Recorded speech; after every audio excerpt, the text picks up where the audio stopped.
Who dares enter the presence of the Flying Dutchman? Yahoo! Lee.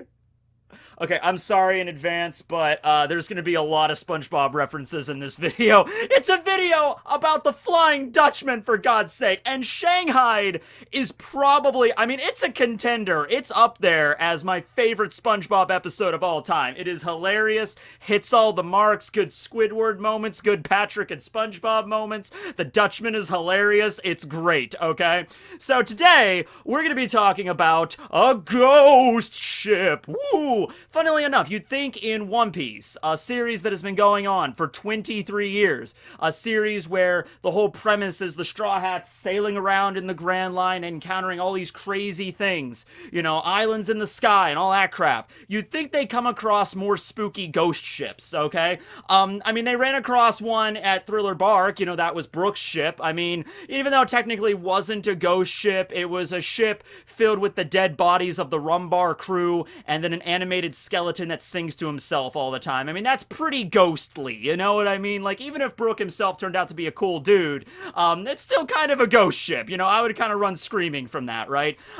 It isn't until Fishman Island, or right before the crew gets to Fishman Island, that we get a right, proper ghost ship. And the Flying Dutchman definitely has a long and storied history that is actually very, very creepy. And the fact that this ship right here, the Flying Dutchman, is the oldest known ship in the entirety of the One Piece world, as of right now. We could always find out a ship that was built like a really long time ago, or maybe even like Pluton or something like that. But for right now, that we've actually seen in the story, the Flying Dutchman is the oldest, because from a story that Robin explains, I think Brooke also chimed in on it a little bit too, but I think Robin was the one that really explained this whole thing.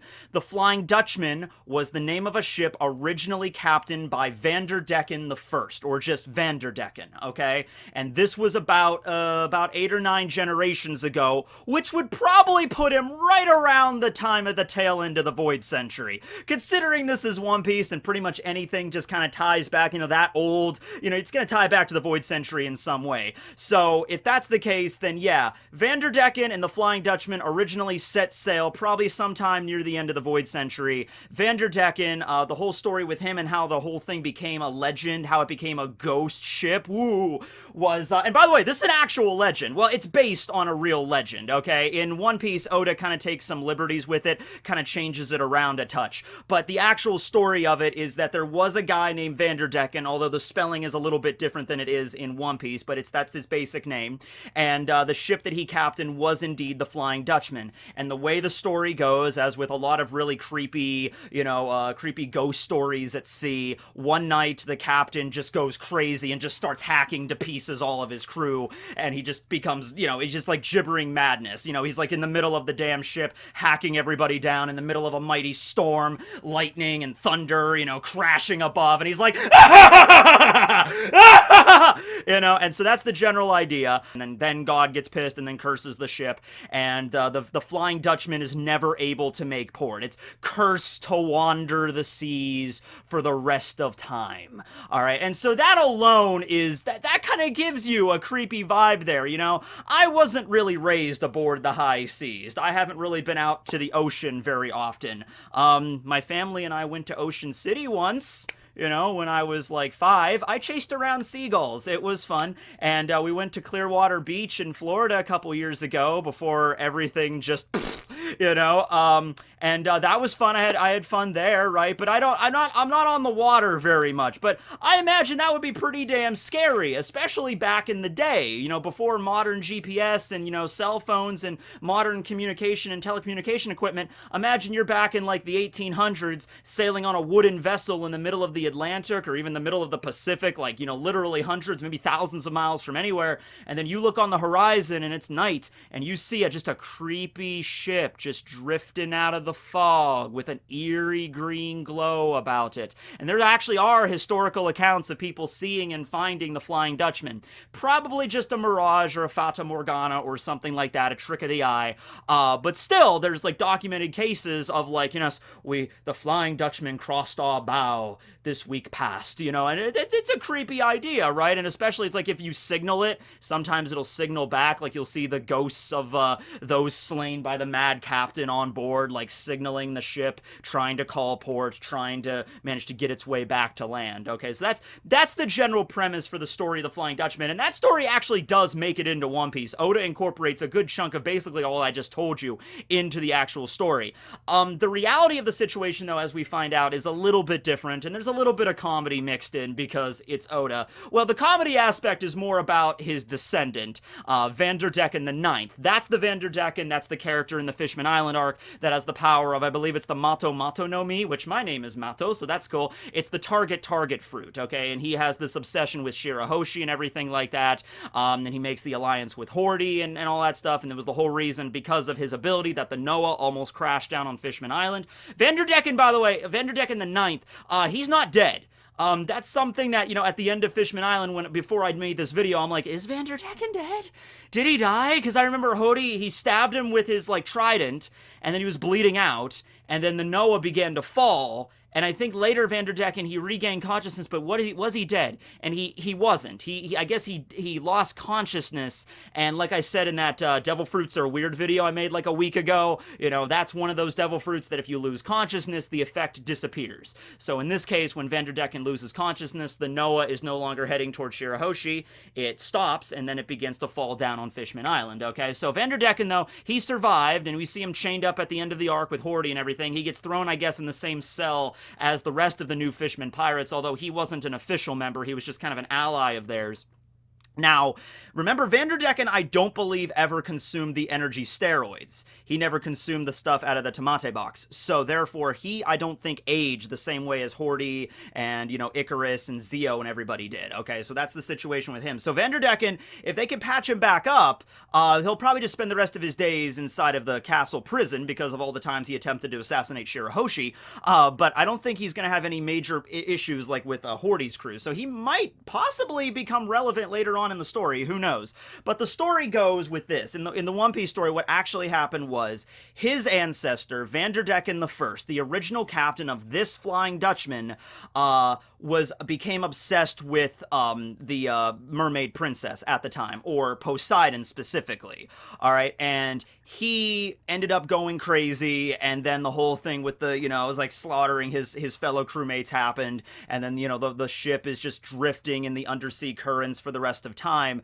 But the original Vander Decken passed down the legend of Poseidon, Shirahoshi, to each of his descendants. And then we have 8 generations later, Vander Decken the Ninth, who carries on this obsession, okay? So here's what I think probably happened. Not really sure the whole story of this, obviously, but I'm going to assume Vander Decken might have known Joy Boy. Might have even been maybe a close friend of Joy Boy or something. I'm not saying Vander Decken, Van D. Ecken.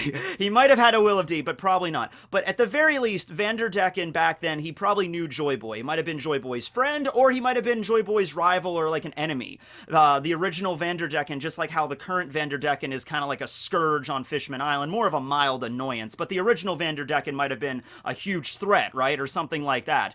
And then maybe Joy Boy showed up and then beat the crap out of the original Vander Decken, and, you know, like the story might not be 100% synced up, like he went crazy and mad and everything like that. Maybe it's something a little bit different.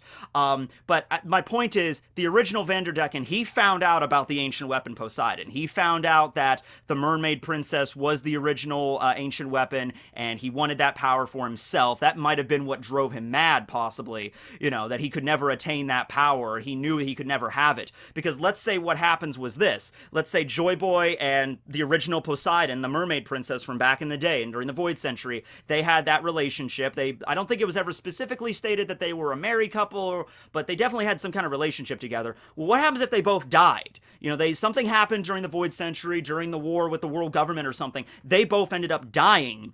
And the original Vander Decken, that's why he went mad. It's just like, I want the Poseidon. I want this ancient weapon to command the Sea Kings of the Deep. Then Joy Boy and Poseidon die. And he knows the legend. He's like, in a few hundred years, another mermaid princess will be born with that power. I want it! I want it! Even if it takes generations, I will have it! And then he's like, you, Vander Decken Jr., you will achieve my dream. And then he grows up, and then he's kind of crazy. He's like, you, Vander Decken the Third, you will have it. And it's just this vicious circle that just continues on and on and on and on.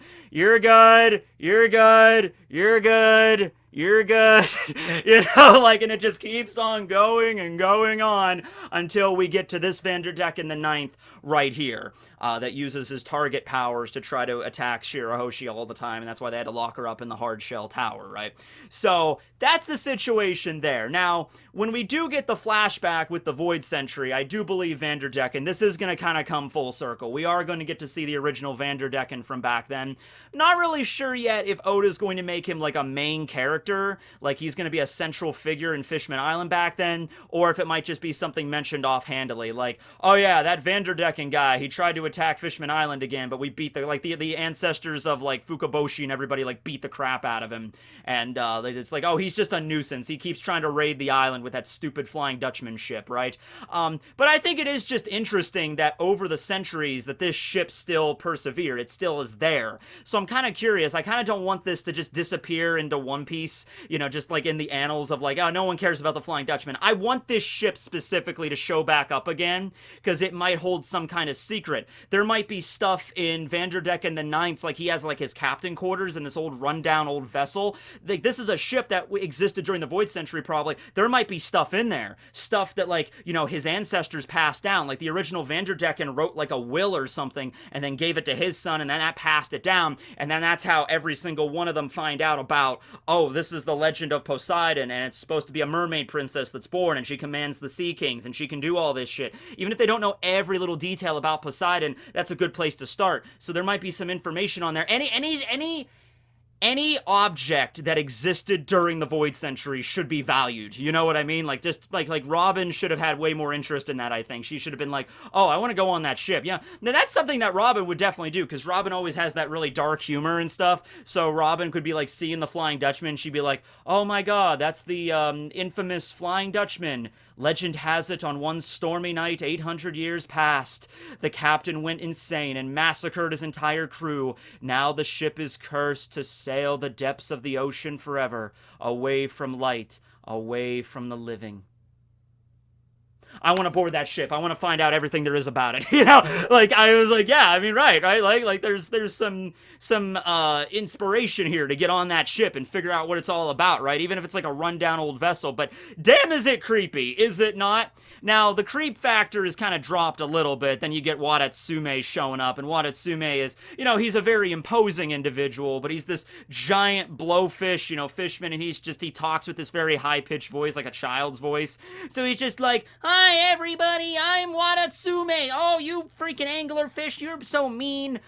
So that kind of drops. That adds a little bit more of a comedy element to it. And Vander Decken the Ninth, he's creepy as well, but he's not creepy in like the spooky way. He's creepy in like the, okay, bro, that kind of way, right? But I did want to end out on one thing. Actually, two things. One thing was, I was rewatching the episode in preparation for this, the episode where the Straw Hats run across the Flying Dutchman in the depths of the ocean, and there's a scene in that episode which is it's sad, but it's hilarious, okay? There's a scene where, and I don't know if it's in the manga, but Brooke just kind of breaks the fourth wall in the episode and just starts turning to the viewer and starts talking to the viewer like, I bet you wonder how I could see things without eyes. Well, you see, it's a secret. It's just, he's breaking the fourth wall, right? And Frankie's off to the side and he's like, hey, Brooke, how come you talk to yourself all the time anyway?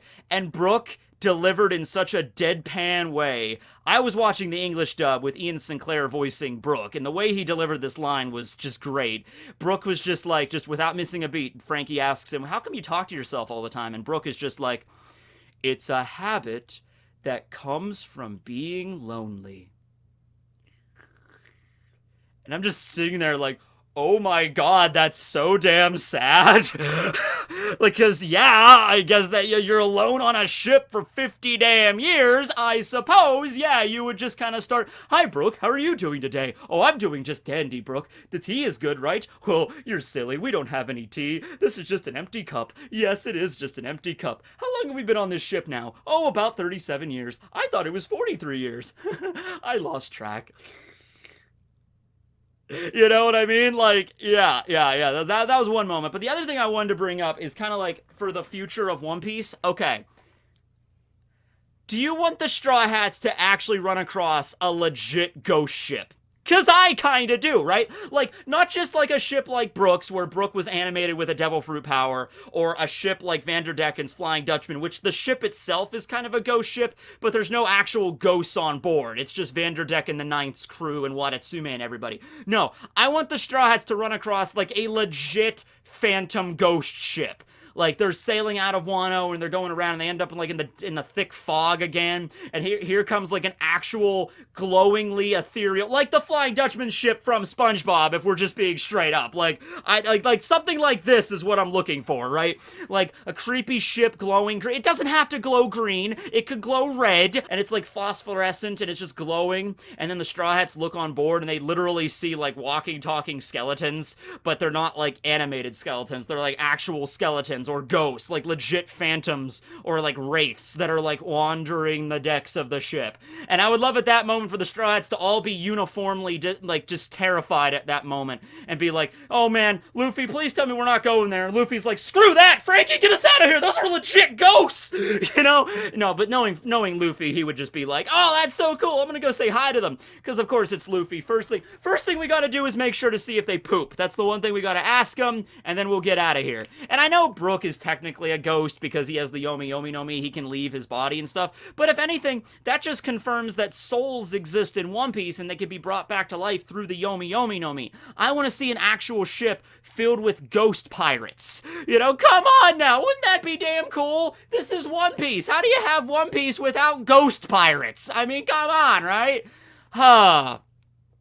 Okay then. Well, anyway, that's the video. I know it's a little bit shorter than the other ones, but I'm actually going out of town this weekend. I'm actually leaving today, so I have to get this out, and then I have to go and pack and finish doing that. I'm very underprepared, in fact, but I made a video for tomorrow because I'm going to be away, and then Sunday I'm going to be coming back, and that'll probably be the day I do the Burn the Witch video. Hope you guys enjoyed the video, everybody. I gotta get going, which I don't want to, but I have to go out through the perfume department.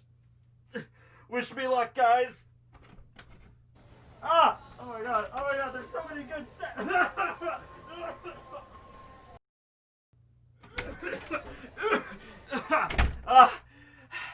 I always hate going in there. I forgot one line in the video. One line that I really wanted to say in the video, and I didn't get a chance to. I don't know where I'm going to fit it in, so I'm just going to put it in here at the end. Who dares backsass the Flying Dutchman? That would be him. Barry D. Backsass Pants. Yeah, I know. It's not that good of a line. I just really wanted to say it. All right, hey, everybody, have a good one. Signing out.